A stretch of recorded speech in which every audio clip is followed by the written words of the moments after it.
El título de la lección de esta semana es Brillar como luces en la noche, y el versículo para memorizarlo encontramos en Filipenses capítulo 2, versículo 14 y 15, que dicen de la siguiente manera: Hagan todo sin queja ni discusión, para que sean irreprensibles y sencillos, hijos de Dios sin culpa en medio de una generación torcida y perversa, en la cual ustedes resplandecen como luces en el mundo.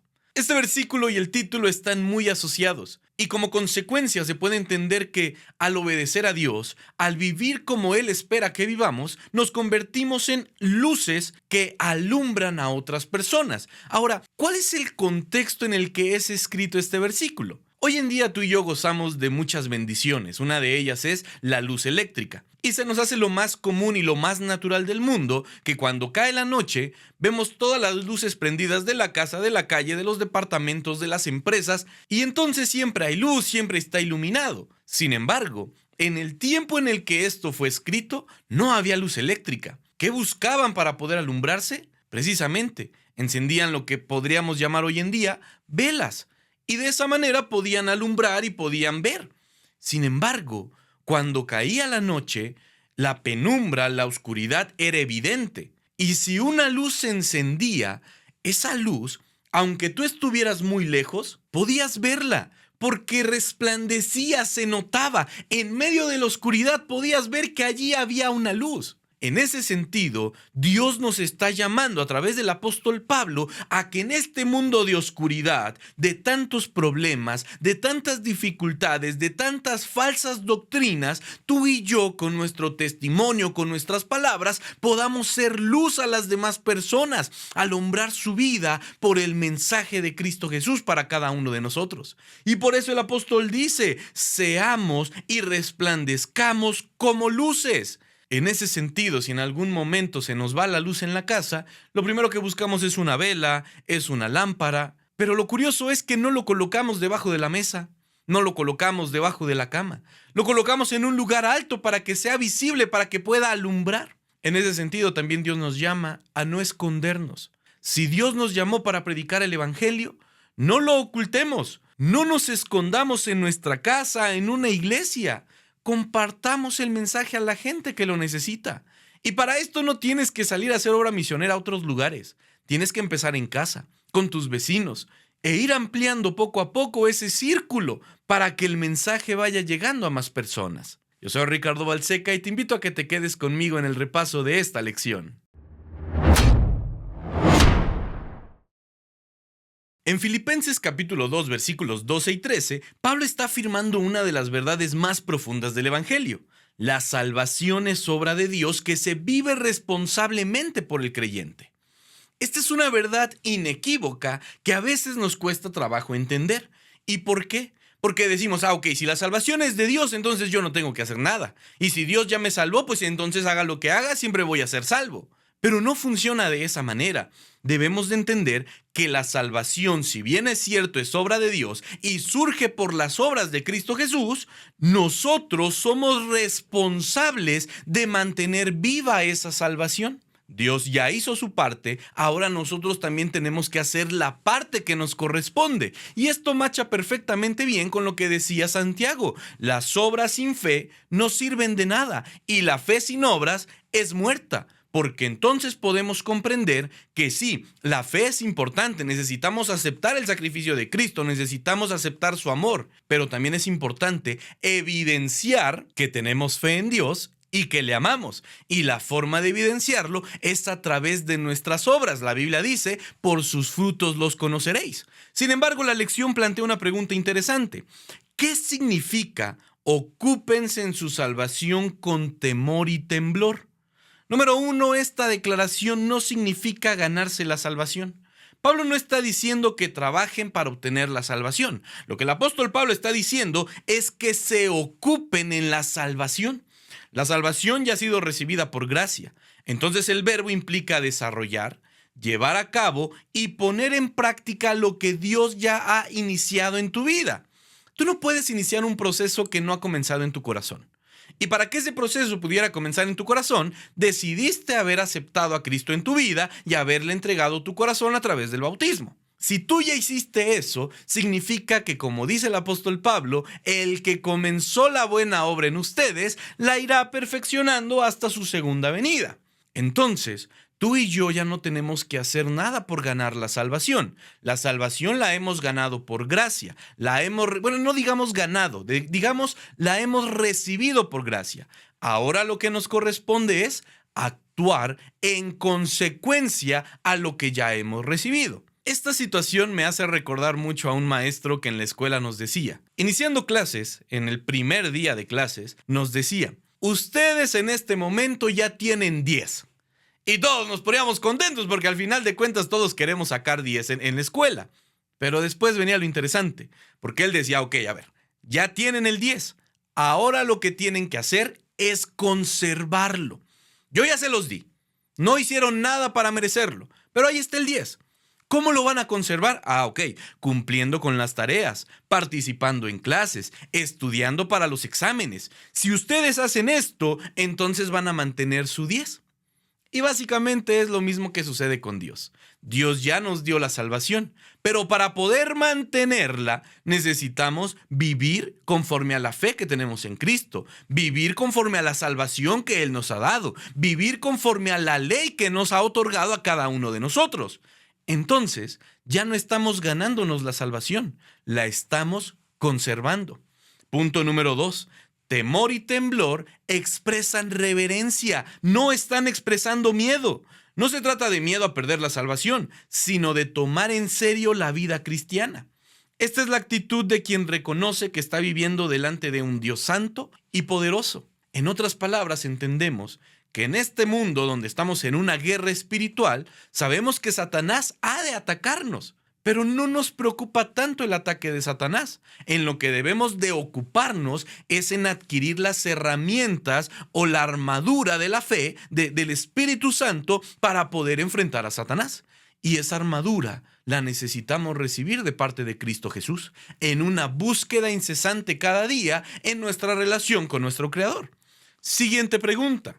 ¿Cómo describir la relación entre la fe y las obras? Que es básicamente lo que hablábamos hace un momento. Bueno, número 1, la fe es la raíz y las obras son el fruto. La fe verdadera produce obediencia. Las obras no causan la salvación, pero sí la están evidenciando. Donde hay una fe viva, hay transformación visible. Punto número 2. Las obras son cooperación, no competencia. Filipenses capítulo 2, versículos 12 y 13 muestran una cooperación divina y humana. Hay una colaboración mutua. Dios actúa internamente y entonces el creyente responde de forma externa, evidenciando lo que tiene en su corazón. Y si tiene a Cristo en su corazón, entonces va a tener buenos frutos. Entonces, no es Dios o nosotros, sino Dios en nosotros y nosotros en Él. Punto número 3. La obediencia es respuesta de amor, no una estrategia de mérito. Las obras cristianas no buscan impresionar a Dios, porque como decía Isaías, nuestras mejores obras se vuelven trapo de menstruo, algo desechable, algo que no sirve. No podemos jactarnos de nuestras obras, no podemos jactarnos y decir que porque soy buena persona, que porque hago caridad, ya soy salvo. Nuestras obras, las mejores que podamos idealizar en este mundo humano, a los ojos de Dios son trapos de menstruo. Entonces, solamente nuestras obras responden al amor que hemos recibido de Cristo Jesús. La obediencia, por lo tanto, no nace del miedo al castigo, sino de la gratitud por la gracia que ya hemos recibido. Y esto es bastante interesante porque comúnmente, cuando somos niños, nos enseñan a obedecer por miedo a las consecuencias. Si no te comes los vegetales, no sales a jugar. Si no haces la tarea, entonces te voy a castigar. Si no haces esto, si no haces aquello, te voy a dar nalgadas, voy a hacer esto, voy a hacer aquello. Y entonces obedeces porque tienes miedo a las consecuencias. Pero no estás haciéndolo porque amas a tus papás. No estás haciéndolo porque hay algo diferente que te esté motivando. Te motiva el miedo, te motivan las consecuencias. Pero Dios no desea eso contigo. Dios desea que todo lo que hagas, lo hagas de corazón, en una respuesta a lo que Dios ya ha hecho por ti. ¿Y qué hizo Dios por ti? Bueno, si analizamos nuestra vida, podemos ver una historia llena de milagros, bondades y misericordia de parte de Cristo para cada uno de nosotros. Pero si vamos más atrás, podemos ver el hermoso sacrificio de Cristo Jesús para darnos vida eterna.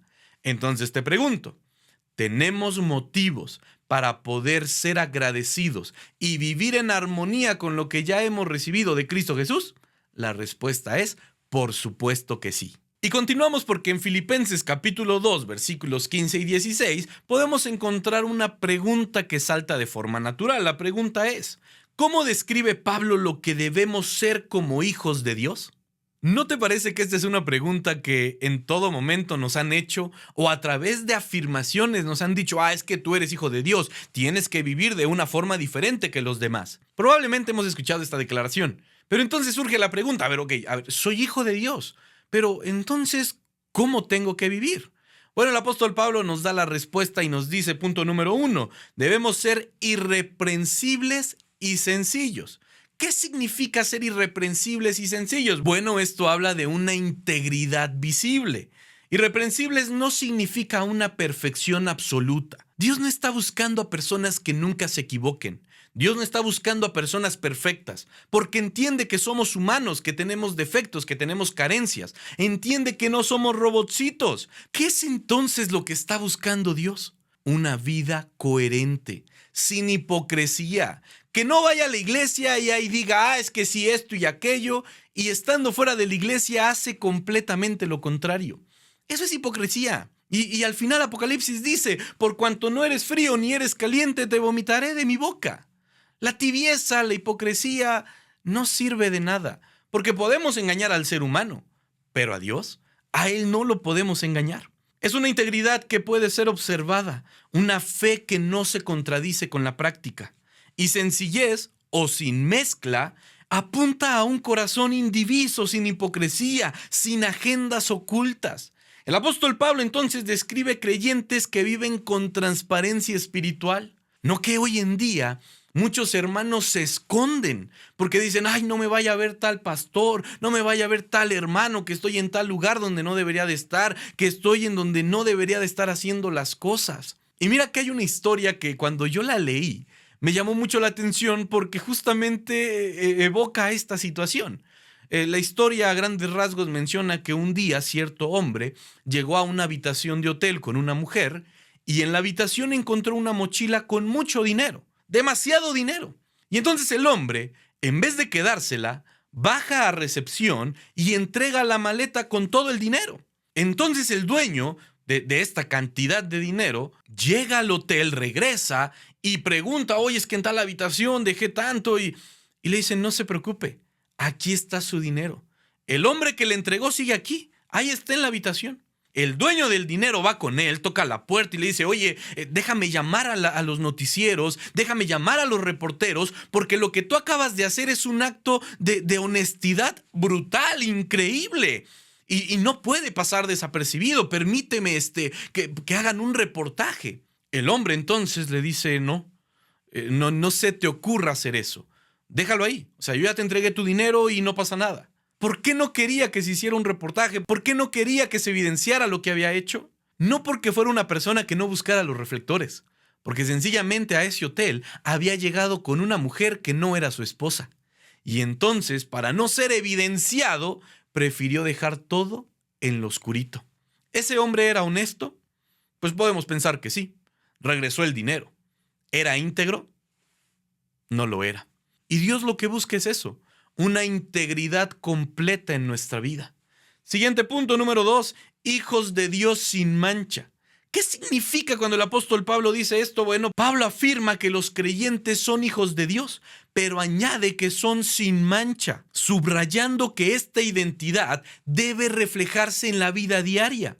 No se trata solamente de pertenencia, de pertenecer a Dios, sino de semejanza, de ser como Cristo Jesús, de imitar lo que Él hizo cuando estuvo en esta tierra.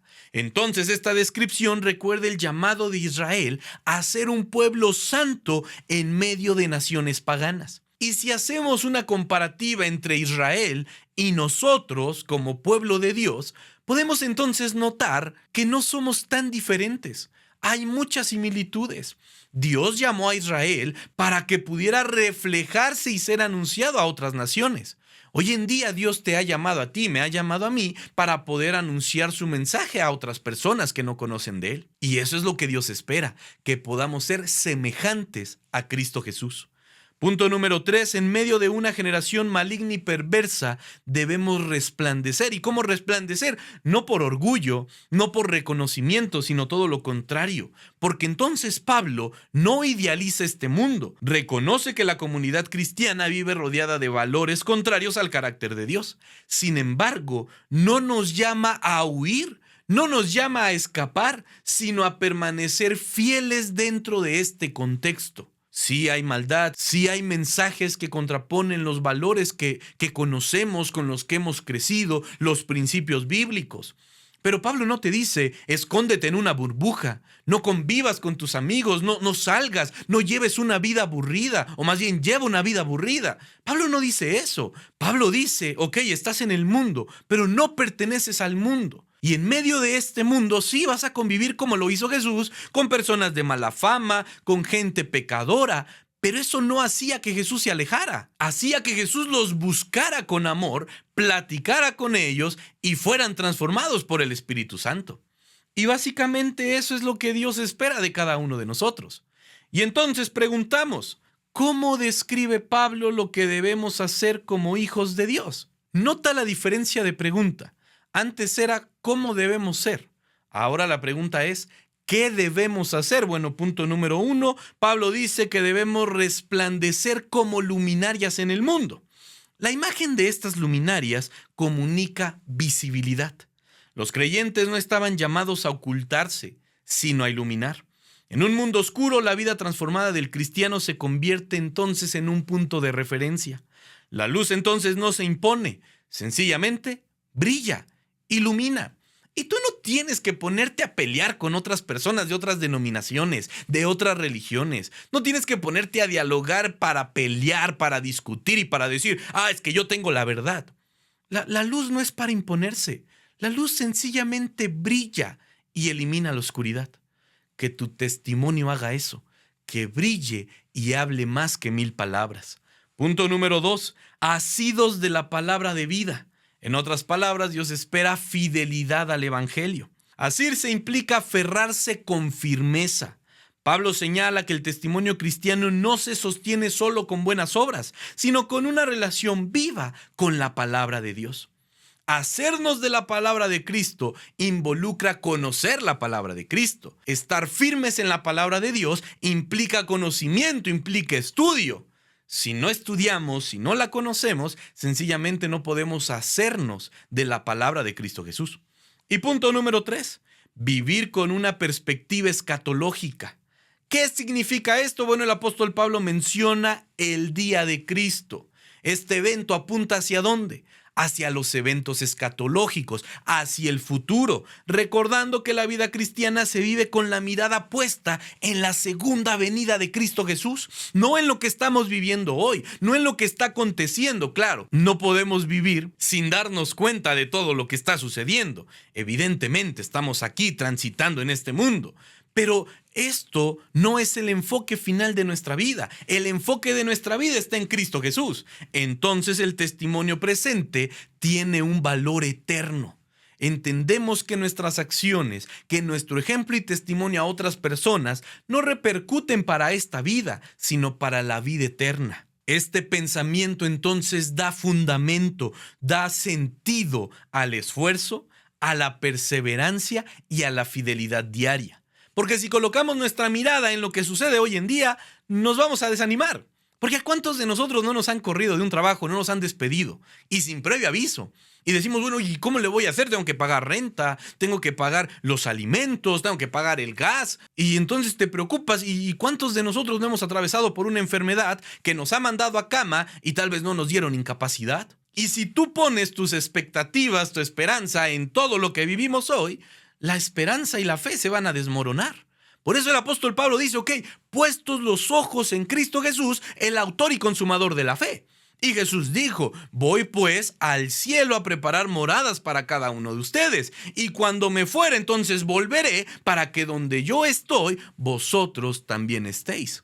Y esa es la bendita esperanza, que esto terrenal es pasajero, pero hay una vida eterna que es con Cristo Jesús. Y continuamos con la lección que nos lleva a Filipenses capítulo 2, versículo 17, 2 de Timoteo 4, 6, Romanos 12, 1 y 2 y 1 de Corintios 11, 7. ¿Qué está diciendo el apóstol Pablo en conjunto en estos pasajes? Bueno, el apóstol Pablo afirma que la vida cristiana es una ofrenda total a Dios. El sufrimiento por Cristo no es pérdida, es adoración. El creyente está llamado a servir sacrificalmente cada día y el liderazgo cristiano implica ser un modelo visible del evangelio. Si Dios te ha colocado en un puesto de liderazgo, ejércelo con toda la responsabilidad del mundo, porque hay personas que pudieran ser débiles en la fe, que pudieran ser de nuevo ingreso en la iglesia, que pudieran estar medio tambaleantes en la fe, que te están observando. Y no estoy justificando el hecho de poner nuestra fe en una persona, pero sí debemos de ser responsables de nuestros actos, de nuestras palabras. Y te puedo compartir, ¿cuántas veces no he escuchado a un pastor que dice, hermanos, no voy a poder estar con ustedes tal fecha, tal día, por la tarde o por la mañana, porque tengo tal compromiso? Y de pronto tú lo ves en redes sociales, porque hoy redes sociales evidencia a todos, y están en otro lugar haciendo algo completamente diferente a lo que dijeron. Te comparto algo que nos pasó cuando yo era chamacón. Cierto pastor nos dijo, mi papá en ese momento era primer anciano, y le avisó, hermano, no voy a poder asistir a Zapata porque se presentó alguna situación y discúlpeme, entonces no voy a poder llegar al culto de este miércoles. Ya que se le puede decir, mi papá le dijo, el culto lo va a tener tal hermano, no se preocupe. Nosotros ese día fuimos al estadio de Cruz Azul, lo que hoy es Ciudad de los Deportes, y ¿saben a quién nos encontramos en el partido del Cruz Azul? ¿Saben a quién nos encontramos en ese estadio? Al mismo hombre que momentos atrás le había dicho a mi padre que no podía estar en la iglesia porque le había salido otro compromiso. El modelo cristiano, el modelo de liderazgo, implica responsabilidad. Si Dios ya te colocó en ese lugar, vívelo como tal. Vive esa responsabilidad, porque tampoco es como que Dios te esté obligando a ser pastor. Tampoco es como que Dios te esté obligando a ser anciano. Si tú ya aceptaste el cargo, si tú ya aceptaste ese puesto de liderazgo, vívelo conforme a lo que Dios demanda de cada uno de nosotros. Pablo entonces entiende su vida, su ministerio y su muerte como partes de un mismo acto de culto. Su llamado no es solo a creer en Cristo, sino a vivir de tal manera que la fe se vuelva visible, costosa y transformadora. Porque esa es la intención final de la fe de cada uno de nosotros, que seamos transformados de gloria en gloria para Cristo Jesús. Y llegamos al cierre de este repaso de la lección porque el apóstol Pablo habla positivamente y extensamente de Timoteo. Para poder entender esto podemos leer Filipenses capítulo 2, versículos 19 al 23 y 1 de Corintios capítulo 4, versículo 17 y 2 de Timoteo capítulo 1, versículo 5. ¿Por qué Pablo habla de esta forma tan extraordinaria de Timoteo? Número 1, existía una relación espiritual entre Pablo y Timoteo. Pablo no habla de Timoteo solo como un colaborador, sino como un hijo espiritual. En Filipenses capítulo 2, versículo 22 dice, como hijo a padre ha servido conmigo en el evangelio. Esta expresión entonces revela formación espiritual profunda, acompañamiento cercano y transmisión de carácter, no solo de una doctrina. Y cuando yo leo esto me conmuevo en el corazón porque yo creo que todos al haber crecido en una iglesia, si tuviste esa bendición, tuviste un padre en la fe. Algún hermano que te enseñaba, que te aconsejaba, y no directamente algún padre, alguna madre, algún familiar directo. Algún hermano que también puede tomar ese rol.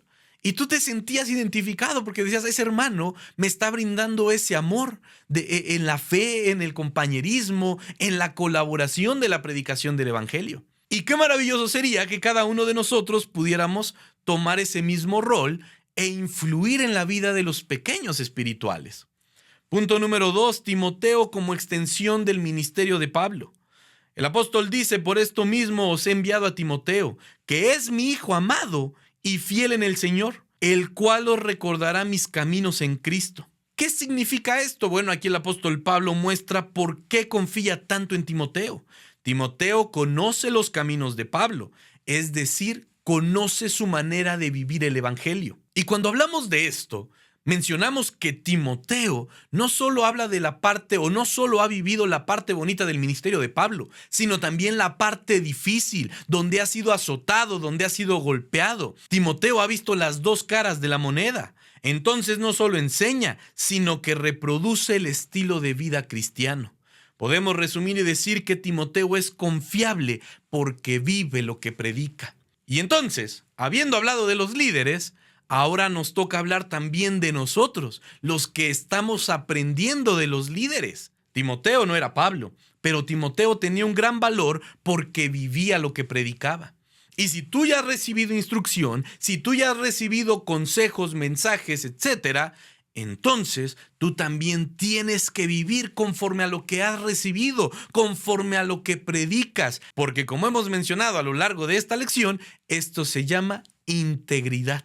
Y eso es lo que Dios está buscando de cada uno de nosotros. Y cerramos este repaso con un personaje de nombre Epafrodito. ¿Quién era él? ¿Qué hacía? Bueno, el apóstol Pablo no lo presenta como una figura secundaria o meramente funcional.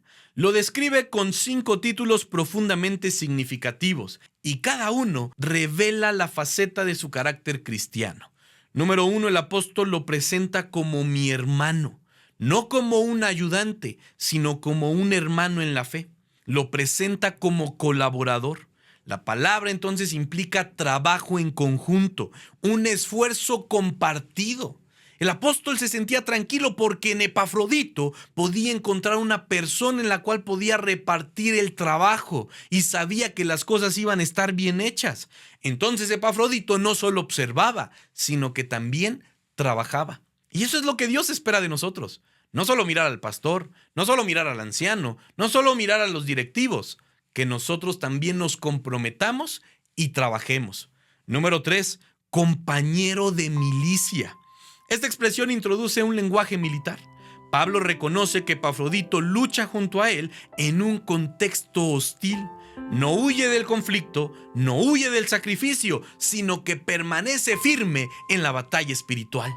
Y qué maravilloso sería que pudiéramos imitar esto. Cuando vengan los cocolazos, no huir, no agacharnos. Como decíamos hace 2 lecciones, que seamos intrépidos, que permanezcamos firmes predicando a Cristo Jesús. Punto número 4, vuestro mensajero. Epafrodito entonces fue enviado por la iglesia de Filipos para llevar ayuda a Pablo. Este rol exigía integridad, confiabilidad y disposición para viajar largas distancias. ¿Y sabes una cosa? Epafrodito no se echó para atrás. Aceptó la misión y trabajó en beneficio de Pablo, en beneficio de la iglesia y en la predicación del evangelio. Y punto número 5, ministrador de mis necesidades. En otras palabras, Epafrodito estaba brindando un servicio sacrificial. No solo entregó recursos, sino que se entregó a sí mismo. Su servicio fue personal, cercano y costoso. Por lo tanto, mis queridos hermanos, cierro diciéndote lo siguiente. ¿Qué actitudes y acciones debemos de tener que revelen nuestro carácter de amor a Dios? Amor genuino por la iglesia, amor genuino por nuestros hermanos, disposición al sacrificio, humildad silenciosa y valentía por causa del evangelio. Esta lección nos llama a poder vivir en integridad con estas 4 áreas de nuestra vida. Intentar hacerlo por nuestras propias fuerzas va a ser imposible. No difícil, va a ser imposible. Porque quien pone el querer como el hacer por su buena voluntad es Cristo en nuestra vida. No nosotros, porque nosotros somos seres humanos, pecadores que cometen errores. Pero si a partir de hoy tú y yo permitimos que Cristo, que el Espíritu Santo nos transforme, otro cantar será en nuestras iglesias. Y podremos vivir en armonía y podremos predicar el evangelio, no por nosotros, sino por la gracia de Cristo Jesús. Es mi deseo entonces que podamos hacer ese cambio en nuestra vida, que podamos predicar juntos el Evangelio y que pronto en un día no muy lejano nos encontremos en las mansiones celestiales. Que el Señor te bendiga.